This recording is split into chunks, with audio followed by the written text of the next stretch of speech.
Space is supposed to be loud on the sensors, a symphony of radiation, subspace pings, and the violent thermal burns of fusion engines.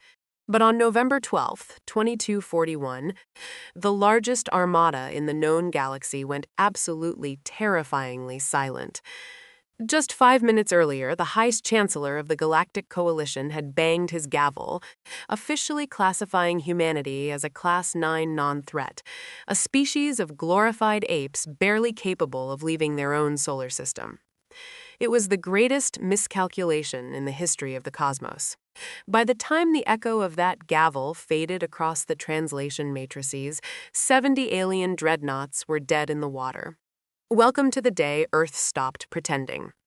The Grand Hall of the Galactic Coalition was a monument to hubris, a sprawling amphitheater suspended in the upper atmosphere of the capital world, Prime.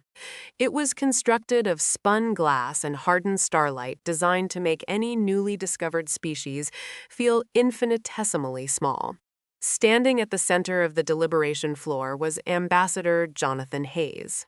He wore a simple, unadorned charcoal suit, looking entirely out of place among the towering, iridescent delegates of the 300 allied worlds.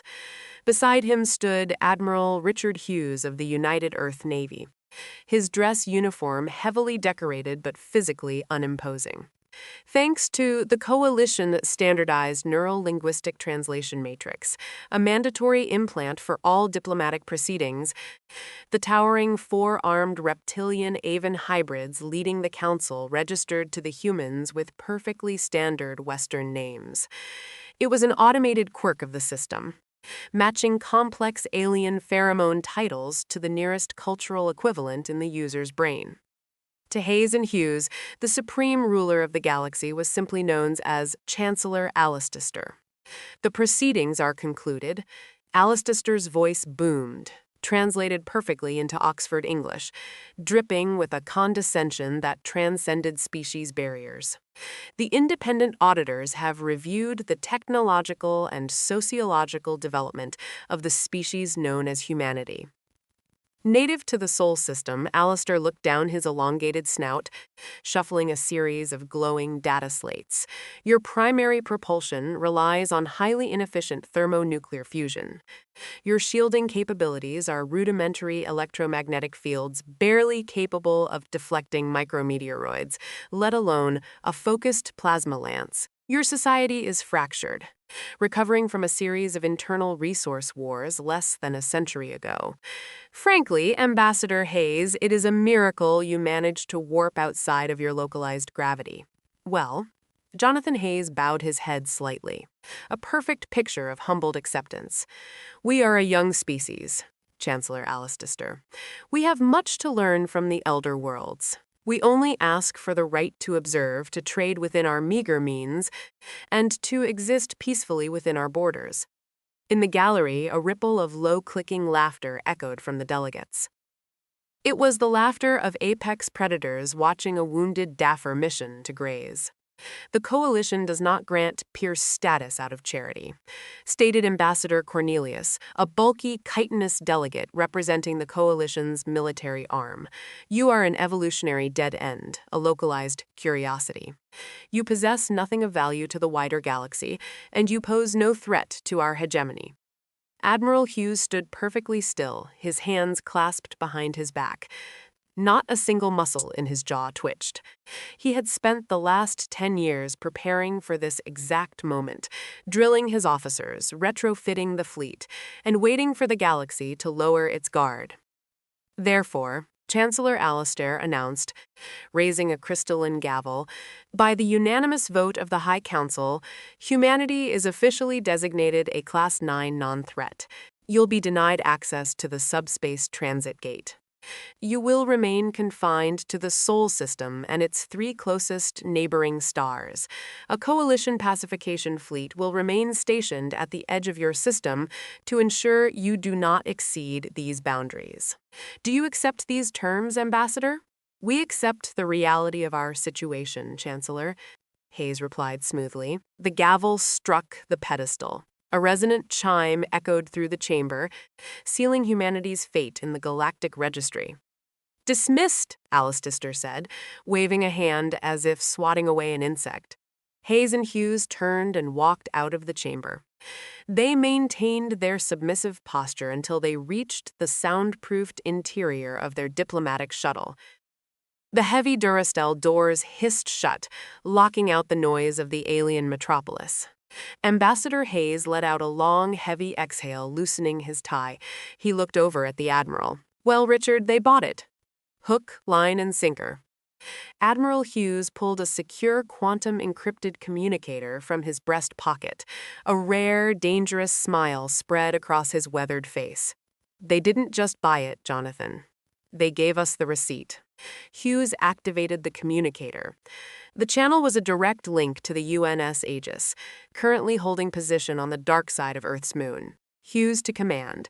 "The gavels has fallen. We are officially harmless." A burst of static cleared, revealing the voice of Commander Samantha Collins. "Copy that, Admiral. The Coalition fleet is broadcasting the verdict. They are powering down their active defense grids as we speak.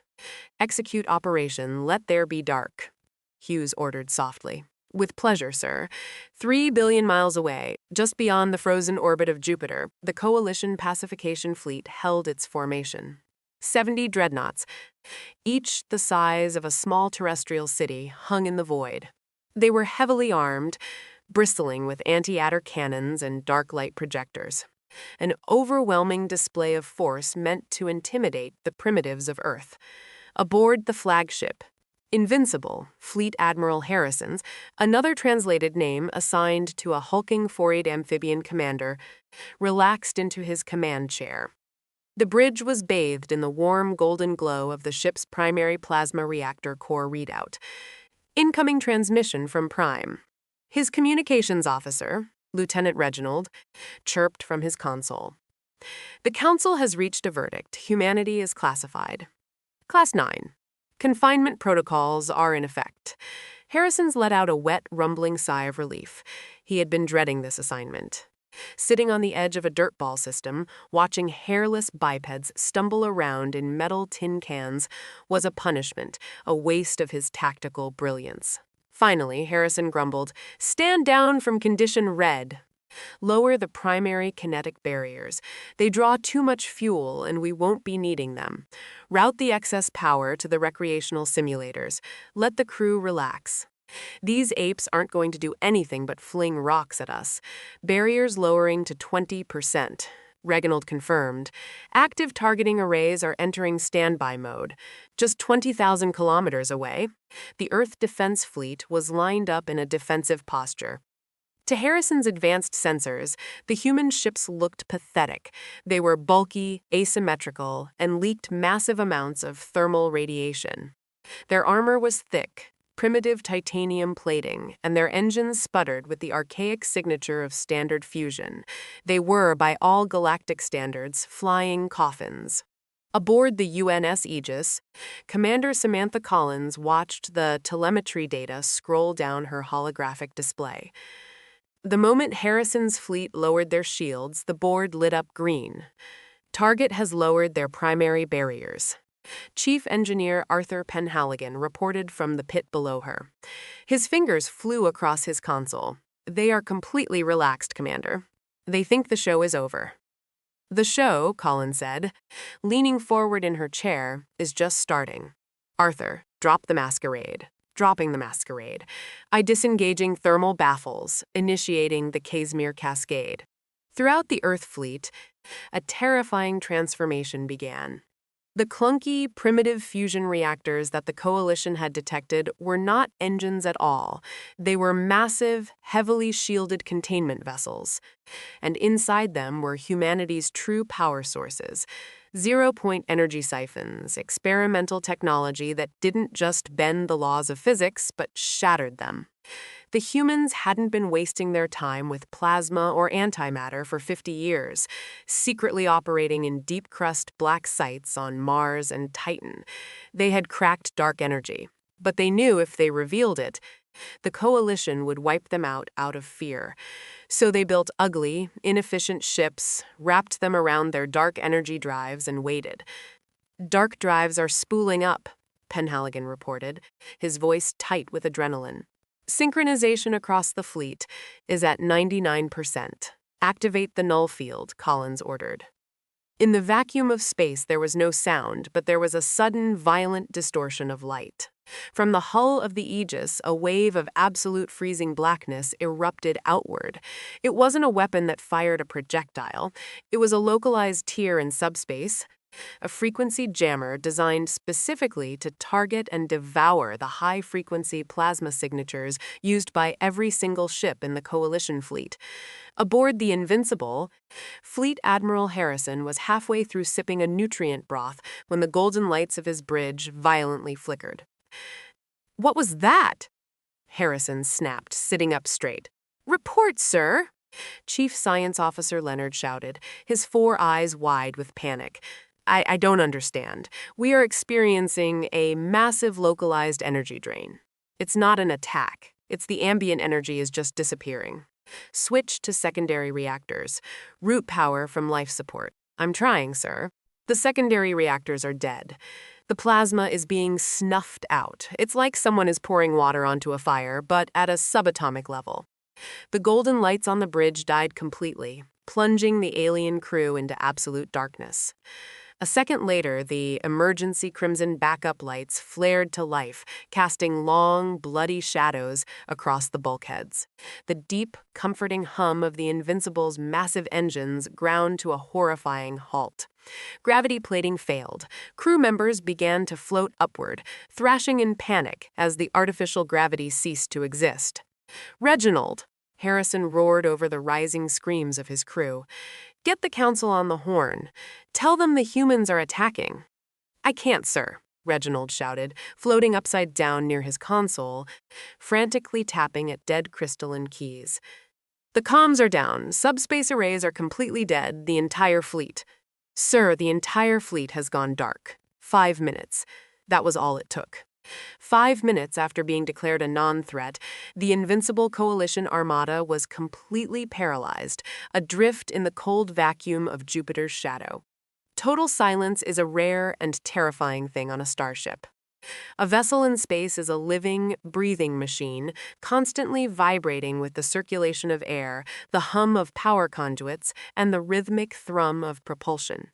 When all of that stops, the silence becomes heavy, suffocating and absolute. Aboard the Invincible, the silence was broken only by the ragged breathing of the crew and the panicked, useless clicking of their control consoles. The temperature was already dropping rapidly. Without the plasma cores to generate heat, the biting cold of deep space was beginning to seep through the dreadnoughts' hull. Fleet Admiral Harrison pulled himself along a handrail, his breath visible in the freezing air, illuminated by the dying red glow of the emergency lights. He reached the primary viewport and peered out into the void, desperate to see what the human fleet was doing. He expected to see a barrage of primitive kinetic missiles hurtling toward them, a desperate suicide attack by a doomed species. What he saw instead made his blood run completely cold. The human ships were no longer the clunky asymmetrical garbage seen 5 minutes ago. As Harrison watched, the bulky exterior titanium armor plating of the UNS Aegis was literally shedding away. Explosive bolts fired in perfect sequence, jettisoning the heavy primitive shells into space. Underneath, the true human warships were revealed. They were sleek, predatory, and blacker than the void around them. They were constructed of radar-absorbent metamaterials, their hulls entirely seamless, glowing with the cold, icy blue light of their zero-point energy drives. They moved with impossible grace, ignoring inertia, gliding through the vacuum like sharks in deep water. "Spirits preserve us," Chief Science Officer Leonard whispered, floating beside Harrison. They weren't technologically inferior. They were wearing a disguise. They built an entire decoy fleet over their actual ships just to fool our deep space scans. "It's a trap," Harrison hissed, his mind racing to comprehend the sheer scale of the deception. Generations of hiding, decades of acting like frightened animals. They baited us into lowering our shields. "Sir," Reginald called out, his voice trembling, I'm picking up a localized signal. It's not coming through the comms array. It's being broadcast directly into our ship's internal fiber optic network. They are hacking the hard light projectors on the bridge. Before Harrison could give an order to sever the connection, the space in the center of the dark bridge shimmered. A hard light hologram materialized, slicing through the darkness. It was Admiral Richard Hughes looking exactly as he had in the council chamber, but the subservient, humbled posture was completely gone. Now he stood with the ramrod straight posture of a conqueror, his eyes cold and calculating. "Fleet Admiral Harrison," Hughes said, his voice echoing perfectly in the freezing bridge. "This is Admiral Richard Hughes of the United Earth Navy. You are currently experiencing the effects of a localized null field. Your weapons, your engines, and your communications are permanently disabled. You are adrift in our waters." Harrison snarled, gripping the handrail tightly. "You primitive apes! Do you know what you've done?" "When the Council realizes our fleet has gone dark, they will send the entire might of the Coalition. They will glass your planet until it is nothing but glowing slag." Hughes let out a soft, humorless chuckle. "Harrison, you misunderstand the situation. The Coalition isn't going to receive a distress call from you. They are currently receiving a deep, fake telemetry broadcast showing your fleet holding standard position running routine drills. To the rest of the galaxy, everything is perfectly fine." Harrison's 4 eyes widened in horror. "Electronic warfare. We spent the last 50 years studying your network architecture," Hughes continued, stepping forward in the hologram, his digital eyes locking onto Harrison's. "Your encryption is mathematically complex, but it is arrogant. You never designed it to defend against a species that uses asymmetrical cyber warfare. We've owned your communication relays since Ambassador Hayes stepped foot on Prime. Out the viewport, the sleek human ships began to move. They didn't open fire. They didn't need to. Instead, they deployed swarms of smaller, equally silent boarding craft. The pods shot across the void, latching onto the hulls of the dead Coalition dreadnoughts like Raoras attaching to a whale. "What are they doing?" Leonard panicked. "Sir, we are being boarded." "We didn't trap you here to destroy you," Admiral Hughes said smoothly. "Destroying 70 dreadnoughts would leave debris. It would raise questions. No, we are simply going to relieve you of your vessels. Your crews will be safely detained in planetary facilities on Mars. Your ships, however, are now the property of the United Earth Navy. We plan to reverse engineer your armor and add your firepower to our own." The heavy dural blast doors at the rear of the Invincible's bridge shuddered. A bright, blinding white light flared at the seams as human breaching torches began to cut through the metal. "You can't do this," Harrison roared, drawing his ceremonial sidearm, though the plasma cell within it was completely dead due to the null field. "We are the absolute authority in this galaxy. You are a Class 9 non-threat." "We were," Hughes corrected him softly. "But you see, Harrison, humanity learned a long time ago that the most dangerous creature in the room isn't the one beating its chest and roaring. The most dangerous creature is the one standing quietly in the corner, holding a knife, letting you believe you are in charge." The blast doors groaned, the metal warping and turning molten orange. "Power down your life support to minimum and tell your crew not to resist," Hughes commanded, his voice turning to steel. "Our Marines are equipped with localized gravity boots and EMP rifles. Your men cannot see, they cannot breathe properly, and they cannot shoot. If you fight, you will die in the dark. If you surrender, you will live to see the day we introduce ourselves to the rest of the Coalition on our own terms." The hologram flickered and vanished, plunging the bridge back into crimson twilight. Harrison looked at the molten ring expanding on his bridge door. He looked out the window at his magnificent, invincible fleet, now utterly paralyzed, being systematically dissected by the silent black ships of Earth. The gavel had fallen only minutes ago, declaring humanity weak. As the blast door finally gave way, blowing inward with a shower of sparks and the terrifying silhouettes of human heavy marines stepping through the smoke, Harrison realized the horrifying truth. The galaxy hadn't quarantined Earth to protect the Coalition. The galaxy had unwittingly locked themselves in a cage with a monster that had finally decided to stop pretending. Cold sparks showered down like mechanical rain in the subterranean vacuum-sealed hangars of Mars Base Alpha. The captured Coalition flagship, the Invincible, hung suspended in a web of heavy-duty zero-gravity scaffolding. It had been systematically towed, completely dark, and under the cover of the null field all the way from Jupiter's orbit to the red planet. Surrounding the colossal city-sized dreadnought was a swarm of human ingenuity. Decades of preparation had culminated in this exact logistical operation. The United Earth government hadn't just relied on the military. They had mobilized the private sector in absolute secrecy. Automated spider-like drones, modified from Boston Dynamics schematics, crawled over the alien hull, expertly slicing through the proprietary titanium alloys. Inside the cavernous freezing engine rooms of the Invincible, Chief Engineer Arthur Penhaligon wiped a streak of grease from his forehead, his breath fogging the inside of his pressurized EVA suit. Beside him floated Sarah Jenkins, a senior propulsion specialist contracted from Lockheed Martin's legendary Skuskworks division. "I'll give them credit," Jenkins muttered over the localized comms channel, shining a high-powered beam into the gutted remains of the dreadnoughts' primary plasma manifold. "The thermal efficiency on their containment fields is staggering, but the core architecture, it's completely stagnant.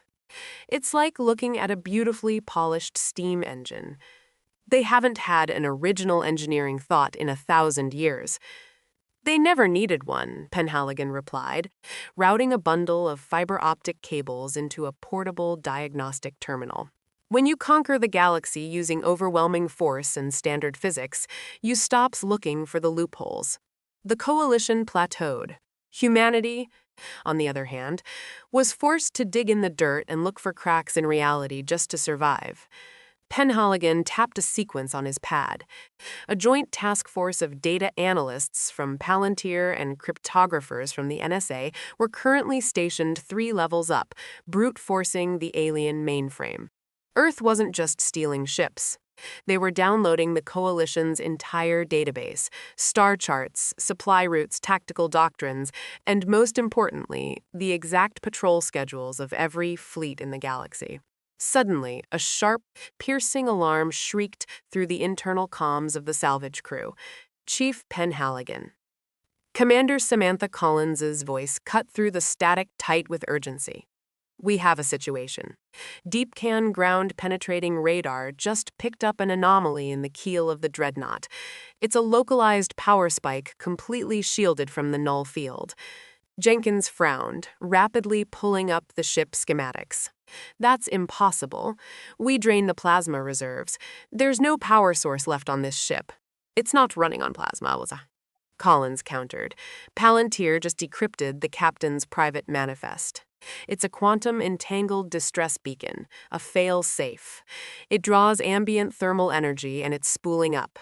If that beacon fires, it instantly alerts the High Council on Prime.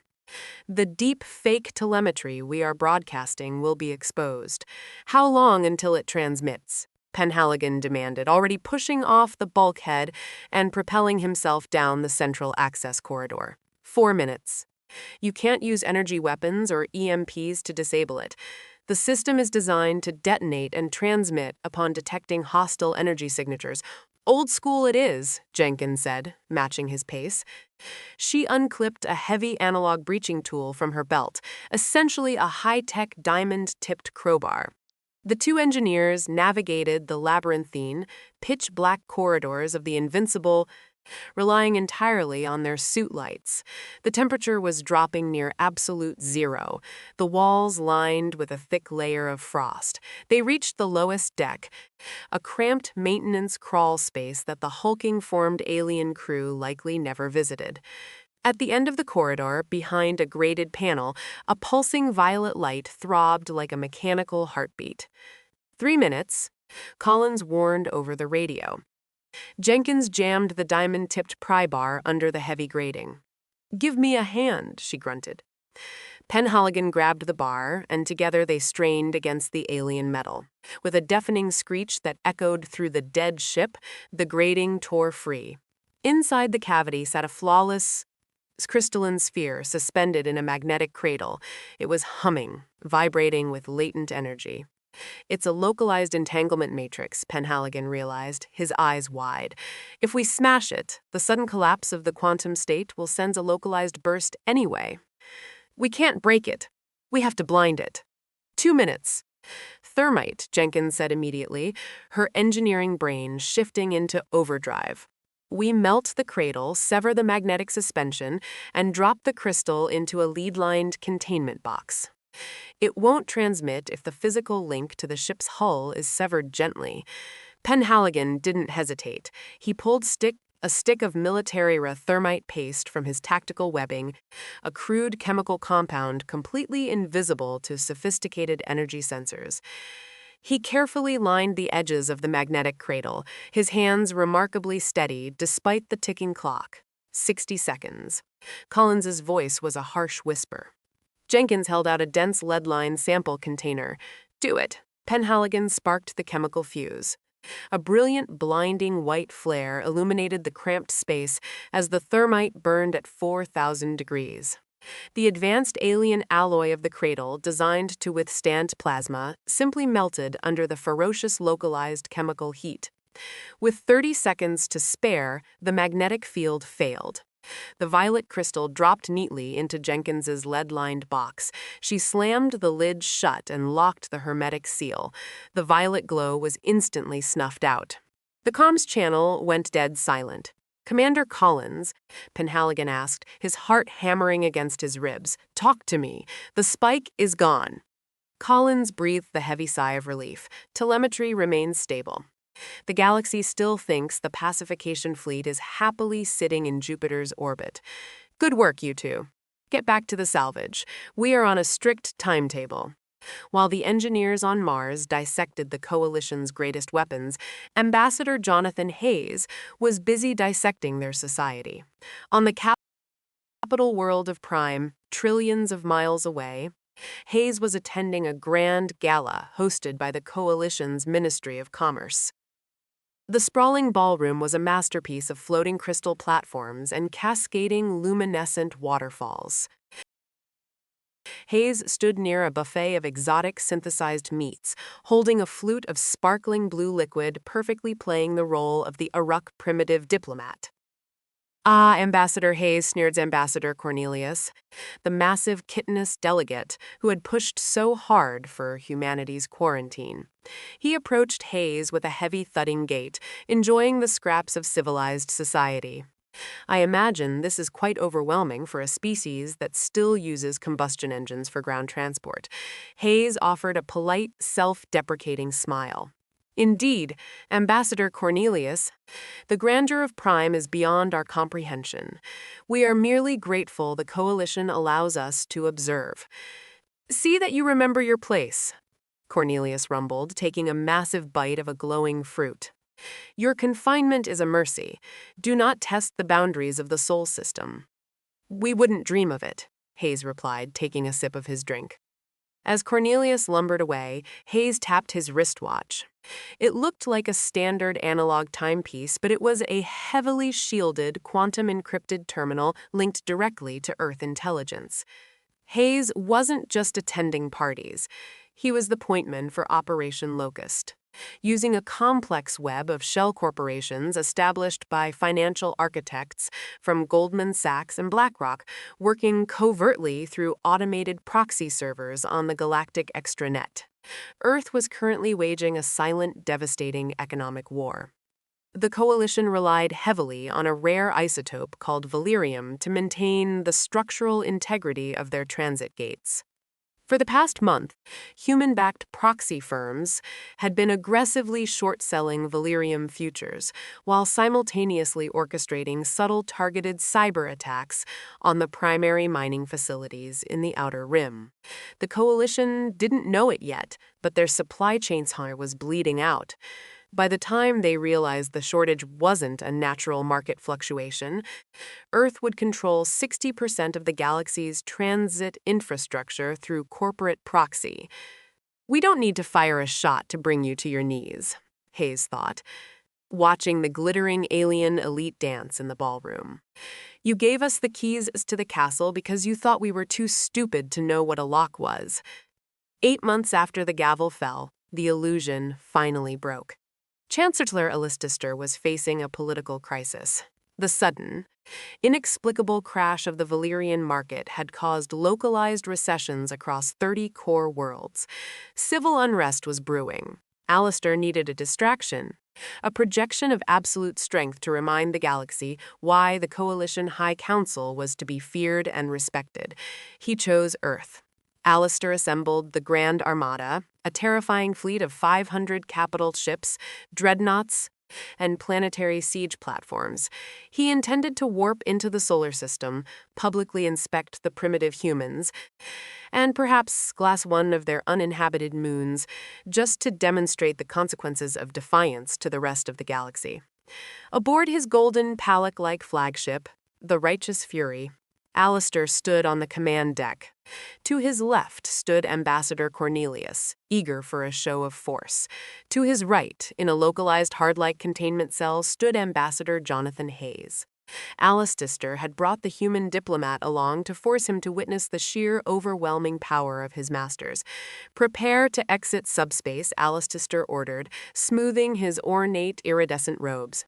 "Helm, set coordinates for the edge of the Sol system. Let us see how our pacification fleet is faring with their babysitting duties. Exiting subspace in 3, 2, 1. The helmsman announced. The swirling, kaleidoscopic tunnel of subspace shattered, replaced by the cold, stark reality of normal space. The Grand Armada dropped into formation just beyond the orbit of Neptune, their plasma drives flaring with the light of miniature suns. Alistair stepped up to the primary viewport, expecting to see Fleet Admiral Harrison's 70 dreadnoughts holding a perfect blockade line. Instead, he saw absolutely nothing. The space around Jupiter was completely empty. There was no debris, no distress beacons, no energy signatures. The 70 largest warships in the sector had simply vanished. "Sensor sweeps?" Cornelius barked, his mandibles clicking in sudden agitation. "Where is the pacification fleet? Are they running stealth protocols?" "Negative, Ambassador," the tactical officer replied, panic edging into his voice. "There is no trace of the fleet. However, I am detecting a massive system-wide anomaly. It's an energy field unlike anything on record. It encompasses the entire Sol system." Alistair turned to Hayes, his eyes narrowing. The human ambassador was no longer slouching. He stood perfectly straight inside his containment cell, adjusting his cuffs with infuriating calmness. "What trickery is this, Hayes?" Alistair demanded. "Where are my ships?" "They aren't your ships anymore, Chancellor," Hayes said, his voice devoid of the subservience he had displayed for nearly a decade. "They were repossessed." Before Alistair could formulate a response, the tactical officer screamed, "Sir, massive energy spikes detected all around us." Out the viewport, the void of space began to shimmer and distort. The absolute blackness peeled back like a curtain, revealing the truth. Earth hadn't just stolen 70 dreadnoughts. They had spent the last 8 months reverse engineering them, combining Coalition plasma tech with human dark energy drives and stealth metamaterials. Using automated asteroid mining swarms overseen by private orbital foundries, they had industrialized the production of these hybrid monsters. Dropping their stealth cloaks to surround the Grand Armada were 1-0 human warships. They were terrifying to behold. They were sleek, angular, and painted the matte black of deep space. They possessed the sheer, overwhelming bulk of Coalition dreadnoughts, but lacked any of the glowing, vulnerable plasma exhaust ports. Instead, they emanated a chilling, icy blue light from their zero-point siphons. At the head of the human armada was a vessel that defied reason. It was the UNS Leviathan, a supercarrier 3 times the mass of Alistair's flagship. It cast a literal shadow over the righteous fury. "Weapons free! Shields to maximum!" Cornelius roared, drawing his sidearm. "Sir, I can't," the helmsman cried, frantically pounding his console. "The system-wide anomaly, it's dampening our reactors. Plasma output is dropping by 70%. We can't form a cohesive shield bubble, a system-wide null field," Hayes explained casually from his cell. "We expanded the prototype. Your Grand Armada is currently flying through thick mud, Chancellor. Your weapons will barely fire, and your engines won't allow you to escape to subspace." The main screen on the bridge flickered, overriding the Coalition's advanced encryption with contemptuous ease. The image of Admiral Richard Hughes appeared. He was seated in the command chair of the Leviathan, looking entirely relaxed. Chancellor Alistair Hughes said smoothly, "Welcome to Earth. I see you brought the Grand Armada. I hope you don't mind, but we've taken the liberty of locking down the airspace." Alistair gripped the edge of his command console, his mind struggling to process the catastrophic failure of his reality. A Class 9 non-threated, the supreme military force of the galaxy. Hughes Alistair spat, his voice trembling with a mixture of rage and terror. "This is an act of total war. You may have surprised us, but the Coalition has thousands of worlds. We will drown your pathetic planet in blood." Hughes chuckled, a dark, chilling sound. "You could if you could coordinate them, but you can't. 3 minutes ago, while your fleet was dropping out of subspace, our cyber warfare divisions executed a synchronized strike on the galactic extranet. Every transit gate in the Coalition is currently locked down. Every financial market is frozen. Your communications arrays are broadcasting a looping video of human classical music." Hughes leaned forward, his eyes locking onto Alistair's. "We didn't just build a fleet, Chancellor. We bought your debt, we hacked your infrastructure, and we stole your blueprints. We don't want a war. War is messy, inefficient, and bad for business." "Then what do you want?" Cornelius demanded. "We want a seat at the table," Hughes replied coldly. "Actually, scratch that. We want the head of the table. You are going to sign a treaty right here, right now, recognizing the United Earth government as the primary administrative authority of the Orion Arm. You will cede control of the Valyrian trade routes to human oversight. In exchange, we won't turn your Grand Armada into an artificial reef." Alistair looked out the window. 1,000 black ships, utterly silent, absolutely lethal, had their weapons locked onto his crippled fleet. He looked back at Hayes, who was simply checking the time on his analog watch. The galaxy had spent centuries believing that the loudest, most aggressive species were the apex predators. They had built their entire civilization on the premise of overwhelming visible force. They had never considered the evolutionary path of the ambush predator, the creature that hides in the brush, masking its scent, waiting for the perfect singular moment to strike the jugular. You lied to us," Alistair whispered, the fight completely draining out of him all those years, the primitive tech, the submission. "Speak softly," Hayes said, finally stepping forward to the edge of his hard-light cell, a triumphant smile breaking across his face. "And carry a big, dark, energy-powered stick." Alistair slumped into his command chair. The gavel had fallen on humanity 8 months ago. Today it was humanity's turn to bring down the hammer.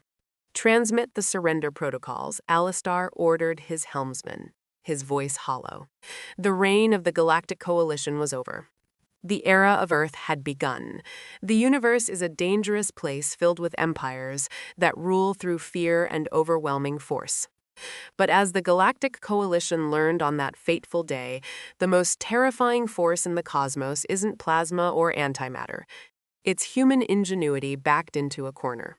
By the time the aliens realized we weren't the prey, they were already caught in the trap. Humanity didn't just survive the Coalition's quarantine. We weaponized their arrogance and rewrote the rules of the galaxy overnight. If you enjoyed this descent into humanity's darkest and most brilliant hour, make sure you hit that like button to feed the algorithm. Share this story with your fellow sci-fi lovers, and don't forget to subscribe and ring the bell for more epic HFI tales and galactic drama. What do you think Earth should do with the Galactic Council next? Let me know in the comments below. Stay safe and